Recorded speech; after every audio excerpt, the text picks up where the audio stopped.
আমি এতিয়া পৰা শ্বুটিঙলৈ বস্তু ৰেডি কৰি হৈ গ'ল আৰু আমাৰ হেমন্ত দা গাড়ী উলিয়াইছে উলিওৱা নাই মানে পুৰা বোকা হৈ আছে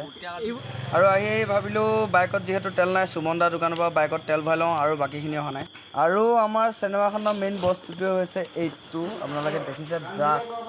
মানে আটাগুৰি ভৰাই লৈছোঁ আৰু আমাৰ এইফালে কেমেৰা ফিটিং কৰি থকা হৈছে কিৰণে তই কি হৈছে ড্ৰাগছৰ হেৰি মই ড্ৰাগছৰ বেপাৰী পেকিং কৰিবি পেকিং মই মোৰ আণ্ডাৰত পেকিং কৰিব ব্ৰ অঁ তোৰ আণ্ডাৰত পেকিং কৰিব ৱাহ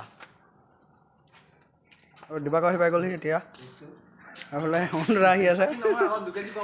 চব আছে এইফালে ৱেইট কৰি আছে মই এইফালে হেমন্তদা আমাৰ ঘৰত ডুবাই আছে এইফালে উজ্জ্বলদা পূৰা বহি গ'ল কেৰেক্টাৰত এইফালে আমাৰ ধনী মানুহজন তাৰপিছত পিয়েটো ক'ত গ'ল অঁ এইযোৰ তই বহিলৈ ঘূৰিব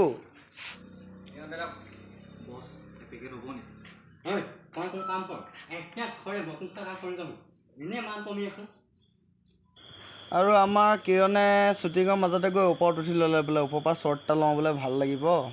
তো ভিডিঅ'টো ওপৰৰ পৰা চাওকচোন ভিউটো কেনেকুৱা লাগে